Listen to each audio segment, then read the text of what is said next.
Hello, I'm Senator Lisa Murkowski, and I'd like to welcome you to this edition of Veterans Spotlight, which is a partnership effort in my office and the Library of Congress's Veterans History Project.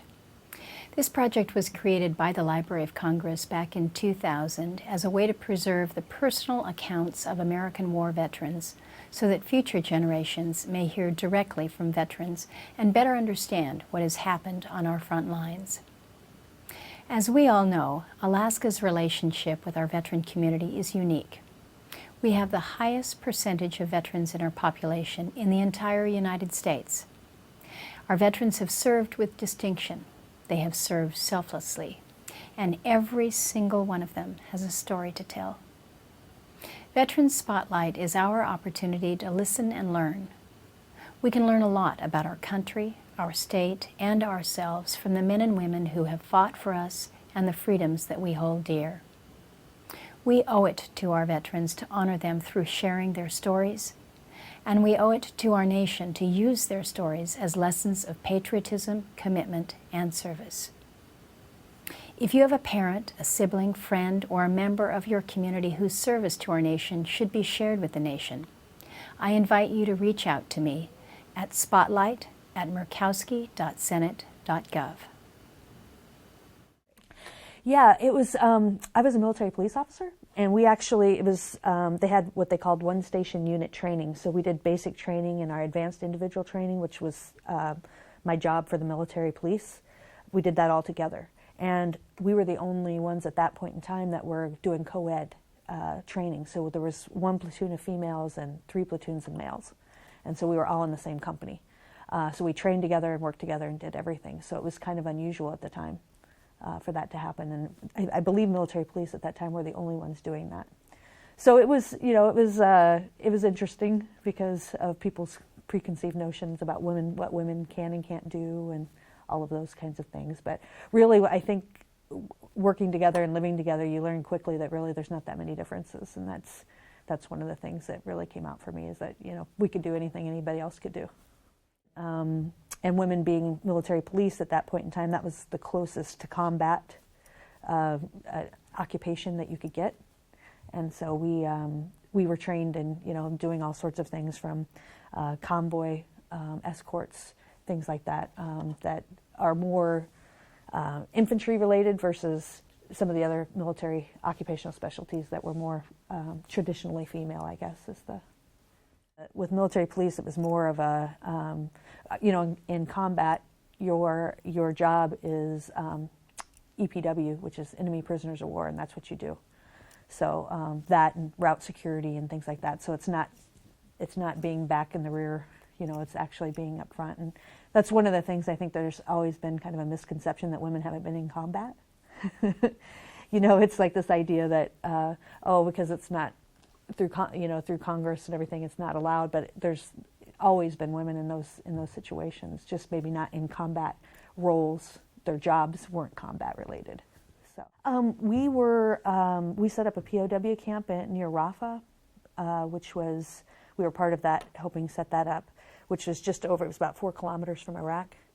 And then during the ground war, we actually went in with the ground forces, as far as everybody moving in at the same time, and transported Iraqi prisoners of war back to that place. So that was our wartime mission, was going. And in fact, sometimes we went ahead of the front line because the front line was being slowed by the amount of people that were the POWs that were giving up. A lot of times they didn't realize, because of all of our gear on, and I had short hair at the time too, so they didn't really realize, and the big flak vest and all your gear and equipment, and then when you'd talk, and then it was like, that's a woman, and they kind of, they'd have some reaction to that and that sort of thing, because it's just not culturally anything women do in Iraq. So for Desert Storm, there's most women ever deployed, and I believe it's like 40,000 women total.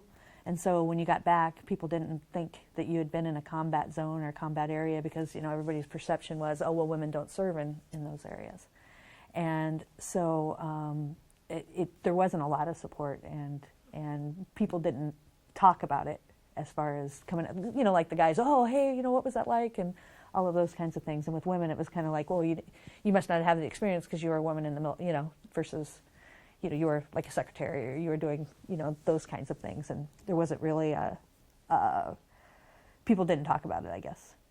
It's kind of like being in a minority status, as far as you have to go above and beyond what you normally do in order to prove yourself. And so the idea that if you were doing that and other women maybe didn't do that, then it was kind of like, oh, well, they need to do that in order to fit in better. And so there's kind of a lot of judgment around that. Does that make? So the idea of, which is really kind of crazy when you think about it. Like when I think about it now, it's unfortunate it was like that, and that it kind of, things happen that way. But it's really nice to be able to kind of repair some of that and be able to hang out together and do things together, and it not be viewed as, oh, the women are trying to take over, or that kind of thing. Well, I started the Alaska Veterans Organization for Women to provide support for women vets that are returning. Especially, we have so many more now that are serving in the military, and Alaska has the highest percentage per capita. Now our per capita is small, but of women vets in the country, and also male veterans. We have a really large percentage, and so the idea was to be able to provide some informal supports for women that are coming back, and also women that have served, and connecting with each other, and kind of building that community that people really feel is lacking when they get out. That way, because one of the things that I think is really difficult too is when you're in the military, you're wanting to fit in and be like, be one of the guys kind of thing, and so there's this kind of thing where you're pitted, not really pitted against, but in a way it is. You're pitted against other women in a way that is kind of strange. Like, there's not the same camaraderie, because you don't want to, there's some things about women being in the military still, and I still hear this from the women coming back so it's not something that's really changed a whole lot, but it sounds like it is changing with a lot of the things that they're trying to implement and do in the military.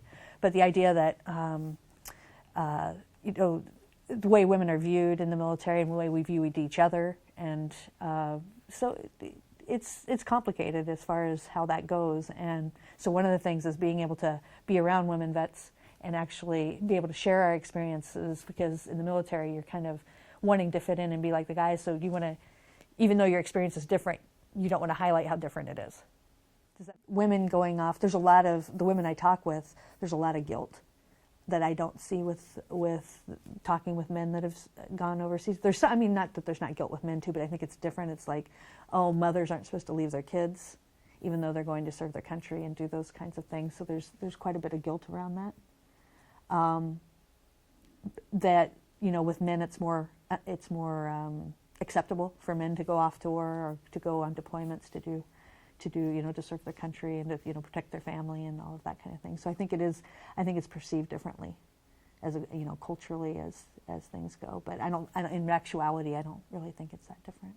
The military sexual trauma is something that it's really coming out now into the light, which is good to see that happened to a lot of people in the military. And it was, kind of quashed, and nobody talked about it, and that sort of thing. So that's good to see that they're starting to really address that in the military and take that seriously. So I think it's very similar as far as the one thing that is changing is women are serving more in combat-related roles, and they're opening that up more for women to be able to be in those military occupational specialties that are combat related. And so that's a change that's occurring, and I think that's a little bit different. I think there's more women now that have seen combat, and there's more women that have been, injured and things like that. Because, like I said, in Desert Storm, I believe there's like 40,000 of us, and I don't know the exact numbers, but it's way higher. I want to say 250,000 at least have been deployed in combat areas. I know it's probably higher than that. So that's a big change too. So there's more women coming back that have combat-related experience. It's sexual assault that occurs in the military. Anything from sexual harassment to rape that occurs in the military. How common is it? It was fairly common, I would say. The statistics, I believe, are 1 in 3 women have been sexually harassed, or have experienced military sexual trauma, which is anywhere from sexual harassment to rape. And I'm not sure what the numbers are on sexual assault as far as rape goes, but the numbers are really high. Absolutely, yeah. And I think it was, the whole idea of kind of like, sexual assault is in the civilian world as well. Oh, well, she obviously did something to deserve it, or, she changed her mind about it after, or all of those kinds of things that you frequently heard. So, yeah, there's definitely the idea of not wanting to bring it. And one of the issues was, I think, that is an issue with reporting it, is that it's investigated within the chain of command. And so the chain of command is, like the officers and things that are in your company. And so they don't want their units to look bad. And so the way they handle it is, more informally, or, transferring somebody versus, actually doing assault charges and following through with that. Well, I think the main thing is, is that connection and that community with other women veterans. And, we do have women that have experienced military sexual trauma. We have women that have experienced death of loved ones, and in, combat situations. We have all sorts of, and you find the commonalities and the things that really, that bring you together versus, in the military, like I said, it was kind of divisive. So you realize that you're in an open space where it's just women around, and so you don't have to put on those, fitting in facades that I think a lot of us are used to doing whenever you're in the military. And it's just really refreshing to spend time with other women vets, and also, help. One of the things that we're looking at starting up, and we've kind of started the beginning of, is peer support. And how do you do that? And and doing helping women who, because out of, I believe there's approximately 8,500 women vets in Alaska, and less than 3,000 are hooked up with VA services. So one of the goals that we have is to connect women with the entitlements that they have, and helping them do that, because the VA process can be pretty complicated at times. So getting people that have done it, know what to do to help the other women that are just getting out, or now are just filing for compensation to help. It's really exciting too to be able to provide that support, and to also kind of bring out the awareness of women veterans issues in Alaska and elsewhere too.